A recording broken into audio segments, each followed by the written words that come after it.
Thanks so much.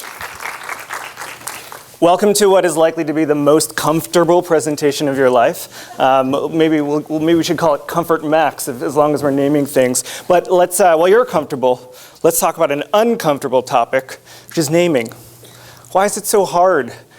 It should be relatively straightforward, but time and time again, I hear product marketers say, I wish that this was just a simpler process. It took a twist or turn that I didn't expect. And maybe you kind of feel like this. You have done a lot of thinking on how you're going to name your product. You put together a really great recommendation. You type up that proposal email for your leadership team. You fire it off and you're feeling like this. They're gonna love it. Oh, and you get a couple emails back, you start feeling like this. Oh no. This was not as easy as I thought it would be. And soon you transition to feeling like this. Okay, everything's on fire, but we're going to make it work. So let's start there. Quick poll, how many of you have had to name a product as part of your product marketing work? Ostensibly, that's why you're in this room. It'd be funny if you hadn't.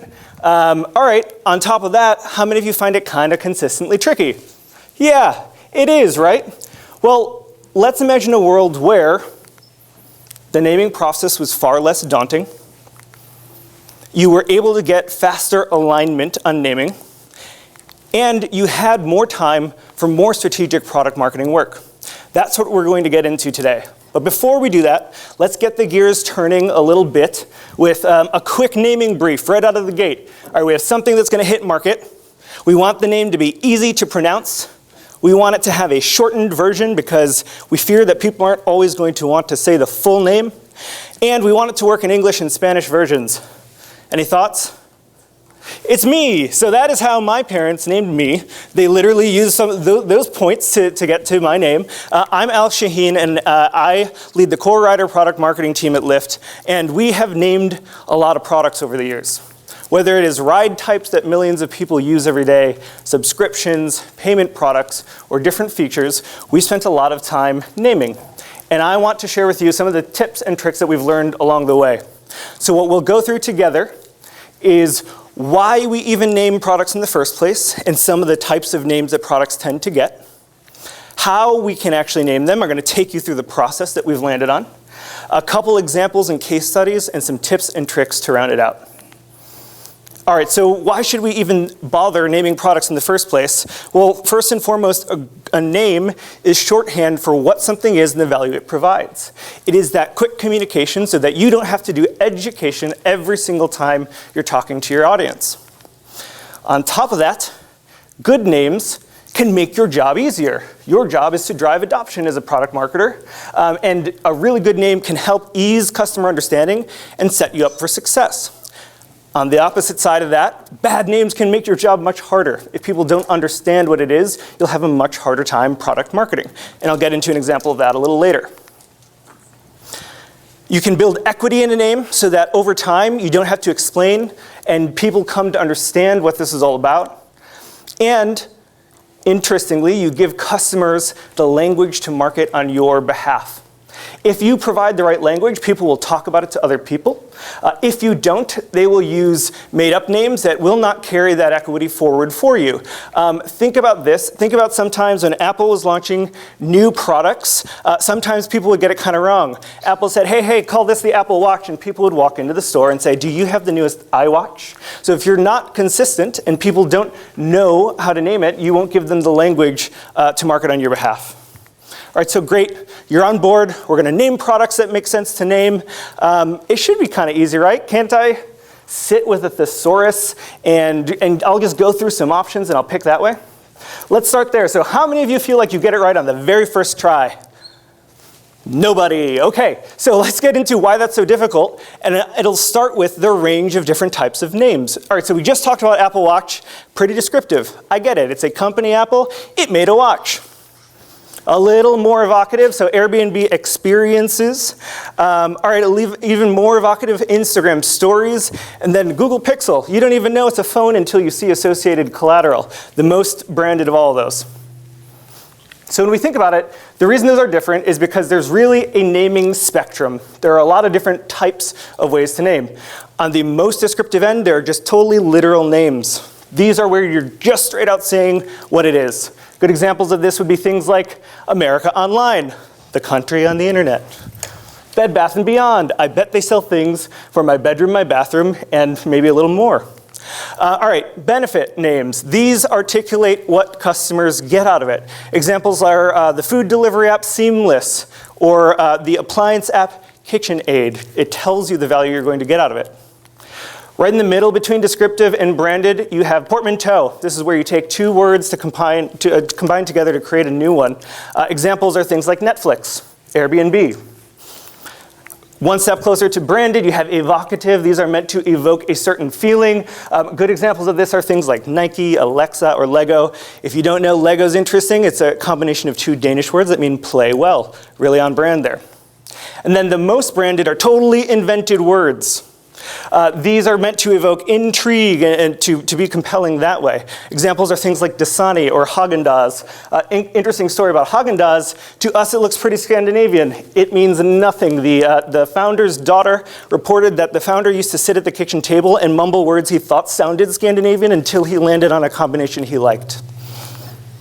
All right, so when should I use each, though? That's a big spectrum.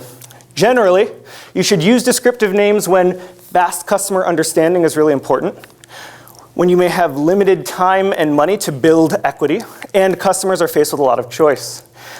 Conversely, you should use branded when you do care more about lasting meaning and equity, when you have more time and money available to build that equity, and there isn't as much choice for customers.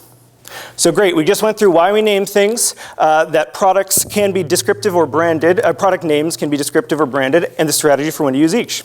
Now let's get into the naming process. So let's see, here's the situation. You are the product marketing lead on a new local tourism product. Maybe it looks a little something like this. You can pick little hikes to do in your city. But what do we call it? All right, let's apply what we were just learning. So on the descriptive side, you might call it something like local tours or urban excursions. On the branded side, you might call it Explorer or Atlas to evoke maps, or Columbus to evoke exploration. Okay, great. Well, maybe you decide this is the overarching product and kind of the brand name, so I want something a little more branded than descriptive. Let's say you landed on Voyager with the team. Well, now Voyager is about to launch a loyalty program, and lucky you, you're going to name it. Okay, so step one. You're going to answer some upfront questions. One, does it even need a formal name? For this case, probably, but not all features will. Two, should you consider descriptive and branded? Let's say you err on the side of descriptive, but this time you will include a couple branded options. You've got to decide who's the final approver on this. That will save a lot of thrash later on. Who is it for? What do you know about them already? And will you need to do research later on? This we'll get into in a little more depth in a minute. A number of you may be familiar with this framework if you work in the Bay Area, but DAISY, it stands for Driver, Approver, Contributor, and Informed. Use this framework to help you decide who needs to be involved in the naming process. For this project, let's say you are the driver. The CEO is pretty involved at Voyager, so they are ultimately the approver of the name. You have identified that a few other cross-functional teams will need to weigh in, and there are a couple that should know the ultimate outcome, but don't have to be actively involved. So great, step two, you're going to set expectations. It is the least shiny step, but arguably the most important and one that everybody tends to skip. So you're going to decide who needs to be involved in the process with that DAISY framework. You're going to identify timelines that cross-functional partners need, like how long does creative need to noodle on some naming options with you, legal to do trademark clearance, engineering to build it into all the places in the product. You're going to socialize how this process will work with these cross-functional partners and your executive team so they know what to expect and when. You're going to acknowledge that it's an inherently emotional process. People tend to forget this and expect people to be far more objective than they end up being. And you should decide how you will decide. Are you going to use research when it comes in? Are you going to make it a decision based on strategy alone? Is it going to be a combination or some other permutation? Great, you've done that. Step three. Define your naming principles. These are parameters that will help you decide what your name needs to achieve. You should consider things like the audience, what you want people to feel, and the identity you want them to take on when they use your product. You should consider all the places the name will appear. Is it small, constrained digital places, which will get you to things like character counts? Are there limitations there? Are there taboo words that the company kind of tends to reject that you should avoid out of the gate?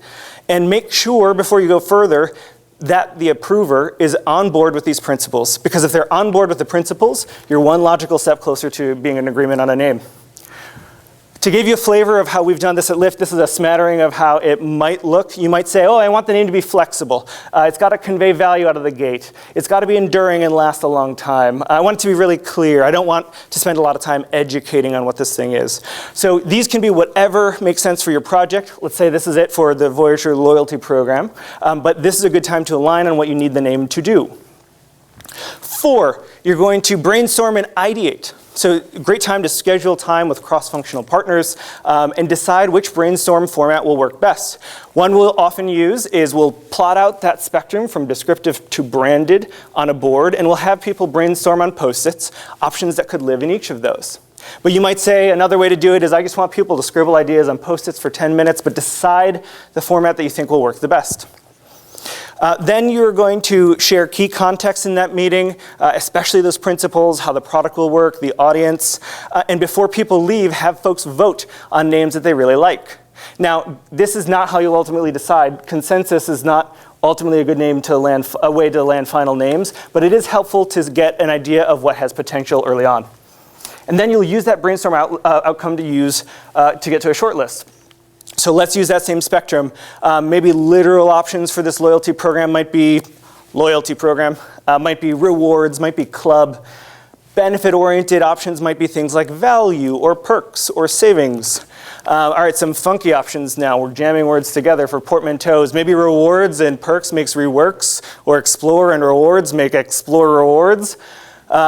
More evocative names could be things like Beyond, Trove, Treasure, Tesoro, which is a translation of treasure. And then this is where we've just lost it. Okay, Avanta, Valorita, Latinate form of value in there. Gemsy, ooh, gems, right? Okay, so those are a couple ways to make it more branded. Let's say before people leave the room, they tend to like rewards and club, and Beyond, Trove, and treasure. Now what you'll need to do is do some research. And you'll decide how you want to measure. We'll get to that in just a second. Make sure to pull together a sample product description and mocks to put into the research. You can usually include about 5 to 7 names as you're doing this, a mix of descriptive and branded. Make sure before you go further that the approver is really on board with this short list. And make sure that you're getting both a qualitative and quantitative read. Quant will be really helpful for getting that signal on what's performing better on certain attributes, but qualitative will help you pull customer quotes to sell it in later. So a couple ways you can do research. One is you can give respondents the product description and then ask them to rate a number of attributes. Number 2 is that, but also show them a product design mock at the end and then ask them their new favorite name. And the third way is you only give the names and you ask people, hey, tell me what you think this is. A couple ways to triangulate there. Let's say for your project, this loyalty program, you decide number 2 is the best approach, and you'll get an output that looks something like this. That short list that we had, attributes like how easy is the name to understand, you would ask customers about. Is it unique? Does it feel like the company understands my needs? Am I likely to use the thing? And after you do this, you would get sample data like this. Okay, that's kind of hard to parse. So you dig in and you're looking for what's shining in each of the columns there. And the blue, that's where you're seeing winners. And it looks like, okay, those descriptive names tend to be performing a little better in customer research. And this is a trend we've seen time and time again. Because they're easier to understand, people tend to like the descriptive names in research, the branded names not so much. But there is an interesting thing that happens with the branded names. Let's say you showed a product design mock that included a lot of gem-like colors, some rubies, some dark blues, and had maybe diamond shapes in it. What those pops are at the bottom is after you showed people designs, they like that one more. So we've done this too, and you can make a decision based on how tied do you think the product design and the name have to be to each other. So as we mentioned though, be careful if you do really think you're set on a branded name, research won't be as helpful. It'll just be limited in the value it'll provide. Step 6, build your proposal. Take the time to really make it feel real. People tend to skip this. They might just put a word on a page, say these are the options or the recommendation, but it's hard to make this decision in abstract. So take the time to put it in mocks of the product. Sample out of home or email marketing assets. Pull together those customer quotes as well to make your recommendation, and conduct a word study. How do you expect people will talk about this product? Is it going to feel awkward? Do you think people will actually say it? Will they give it a nickname that you do or do not want? Think about all these things as you make your recommendation.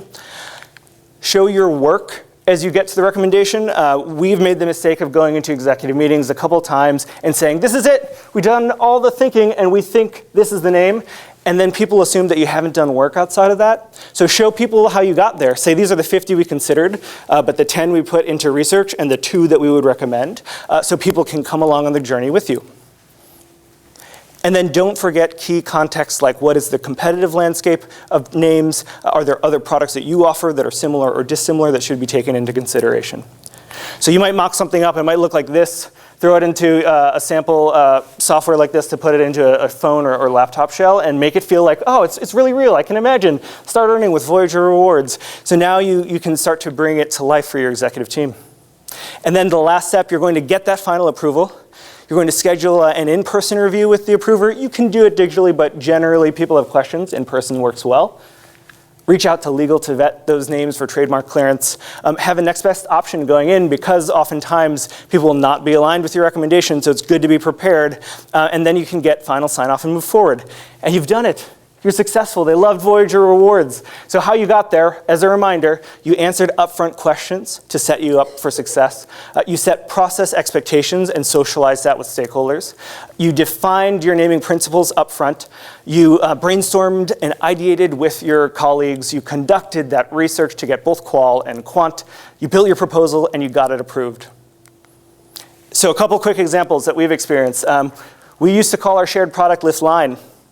Tricky part with that is you don't exactly know what that is when you get in the car. It turns out to be a problem when people get into the car and they didn't expect other humans and then they're grumpy about those other humans. So what we did was we said we actually need to rename this. If you use the product now, you will likely have noticed that it's Lyft Shared, and cancels have actually gone down. People understand it more clearly when they're making that decision when they're buying a ride. So the insight there is descriptive names are better for fast understanding. We've also named subscriptions. So let's pose a question. We could either name our subscription that gives you discounts on rides you take the savings plan, hyper straightforward, or the smart savings plan. How many people would pick just the savings plan? No one. Maybe you're reading the product screenshot there. So we landed on smart savings. Why we did that? It's more words to say, but research told us that people felt better with that name because it turns out people like to think they're smart. So we went with this. It adopted really well. And the insight there is consider how product names make people feel and the identity that it fuels. One more, let's talk about the classic blunder, New Coke. I would argue here that the mistake was not just in reformulating a classic recipe, but actually framing it so aggressively with the name. By calling it New Coke, people were primed to think this is something way different than the product I've come to love, maybe have really nostalgic connections to. And the insight there is naming can have really outsized power to frame how people think of your product. Couple last nuggets of wisdom, some real talk here. So let's see. I believe that there's a perfect name out there for my product. Generally, no. Names have no meaning out of the gate. And really, it's familiarity that leads to liking. An example of this, many of you may work in companies where you use project names. Many of you may have had people say, hey, can't we just call the product the project name? I've had this happen twice in my career, and the answer is no, you cannot, because it makes no sense. But because people are familiar with it internally, that's why they're recommending that. It's the same thing with external names. It's that repeated exposure that leads to liking. All right, another idea, if we find a strong name, leadership's gonna love it. No. Doesn't work like that. So much of the process is all about these soft skills and managing people's expectations along the way. Over-index on communicating as you're going through this and show your work like we talked about. The 50 I considered, the 10 I put into research, the 1 I recommend. All right, last one. People will remember to be super objective throughout this process. No, definitely not. Naming is emotional. And people bring their own bias to it. I've seen people say, well, I use a product like this and it's named that. Ergo, I don't like that recommendation. And that's why bringing data, research, customer quotes, these product mocks, will make it feel more real for people to eliminate a lot of this decision-making bias. All right, to wrap up, if you only remember 3 things, you're going to remember the naming engine. and that it revs. So you're going to take away that there is a range of names that you can give to products from descriptive to branded, but generally, as product marketers, we'll stick to the descriptive side. There are a few times in our careers where really branded names will make sense. You're going to remember that explaining the process to people is just as important as the ultimate outcome of that final name. And you're going to remember to visualize it and make it feel real for people with mocks, marketing assets, and different customer quotes. Don't let that image of a revving naming engine leave you. All right, so last question. Who feels like they learned something they can apply to their next naming project? Great. You now have the tools to make naming less daunting, to get that faster alignment, and to create more time for strategic work. And you'll spend a lot less time feeling like this and a lot more time feeling like that. Now go name something. Thank you. All right, let's give them a big round of applause here. What a great presentation. All right, I do want to turn it over to the audience here. Anybody have any questions right off the bat? I want to keep this conversational, so up there at the top. Can you give us some guidelines or tips for research? Like how many people you need to engage, what segment of our audience? Yeah. So I would include the people that you think are ultimately going to adopt. I will put this back up in case people missed it, because we've used this like 20 different times now. So ask about these attributes. Ask about, is it clear to understand? Do you feel like it's unique? How likely would you be to use the product? Do you understand my needs? You can weight the score. It's a weighted average of any of those attributes that you value more than others. And you can do the optional, do people react to a product design step? But sample at least 500 people if you can. If you need to be scrappier, you can go 200, 300, but at least 500 to get a read. And ask about these types of things. Cool. Yeah. Oh, sure. You want to go ahead?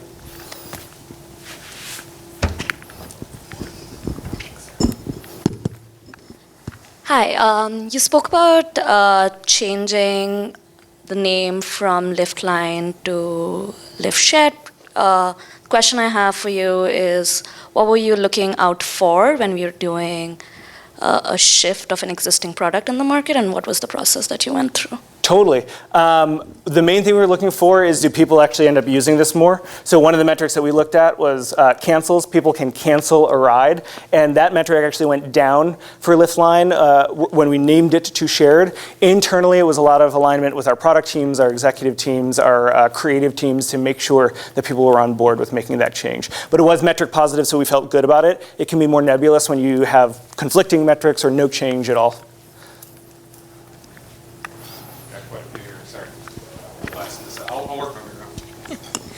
Thanks for the great presentation, Alex. You mentioned having an internal project name likely not become the name at launch, but do you have any perspective on internal project names when you have like a conflict internally on what someone calls a project, and does that even matter? Meaning there are like several project names floating around? Yeah, there's like 2 project names floating around, and I'm trying to decide if that matters and if it's a battle to fight or just nip it in the bud. Yeah. It'll be hard, just like it would be hard to say hi, my name is every time. You want people to know what your name is and not explain I'm so-and-so. Nip it in the bud so that you have clarity around the project rather than conflicting understanding. Cool, thanks. Right. There's some questions over here. I'll work my way around. Thank you. I really liked how you were talking about using this methodology to brand features. I'm curious if you could tell us a little bit more about, when you pick like the name of your company or the more branded name. Yeah. Thank you. Like this kind of spectrum? Yeah.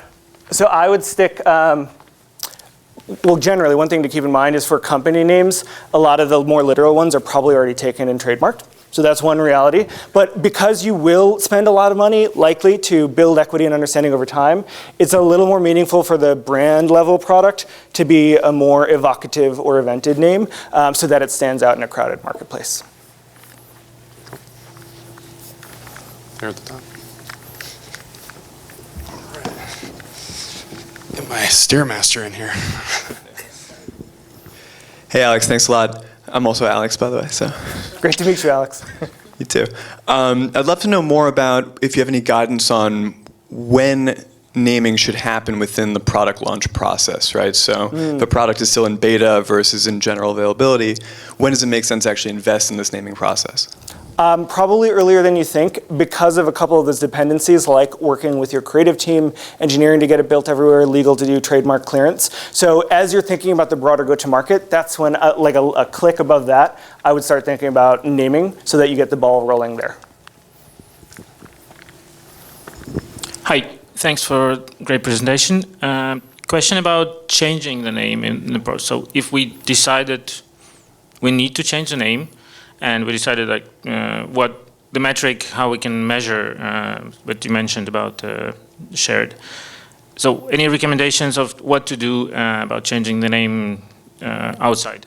How to best To communicate the change. Yeah, communicate of the name? it, yeah. Ooh, I think it probably depends how much equity there is in the current name. You might have to do some change management if you think it's going to confuse people. That's something that they love and use is now different. Maybe not too dissimilar from that new Coke example of if I don't do change management, people will freak out. But if it is small enough, or you think that it's pretty descriptive and the old one just wasn't the right description, people aren't necessarily attached to the equity or meaning of the name, then you might not have to do a lot of change management. So I would use investment in equity building in the past and how much equity the current name has to determine your decision for whether or not you need to do a lot of change management communications. Obviously Lyft's consumer, but for B2B, how far down per product versus feature would you go in terms of naming?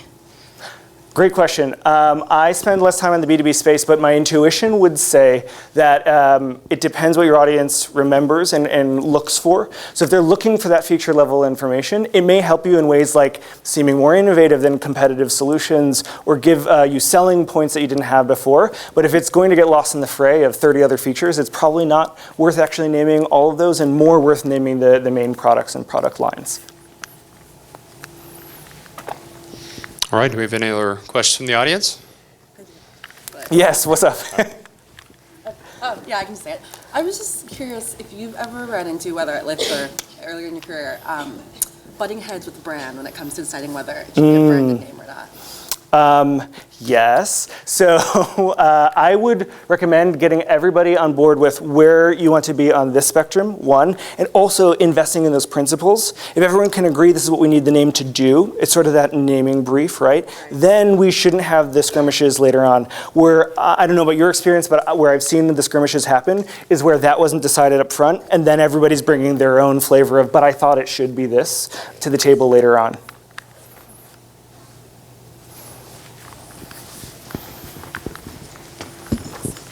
Hi, back on the topic of research, what are some of the tools or platforms that you've used to get some of that qualitative and quantitative feedback? Totally. Two things I'd say. So tool-wise, we've used an array, SurveyMonkey, people who use Qualtrics, Google Forms. And then methodology-wise, we have a panel of customers that we've signed up in advance that we can reach out to on a weekly basis and say, hey, what do you think of this, that, or the other thing, both for naming exercises and other customer insights kind of research. Perfect. Well, thank you so much. Feel free to leave a review. I'd love to hear your feedback about what you want to see get better. Awesome. And just quick housekeeping. So the sessions begin again, I believe, at 1:55. So everybody have a great lunch. And yeah, thanks again, Alex. Great job, man.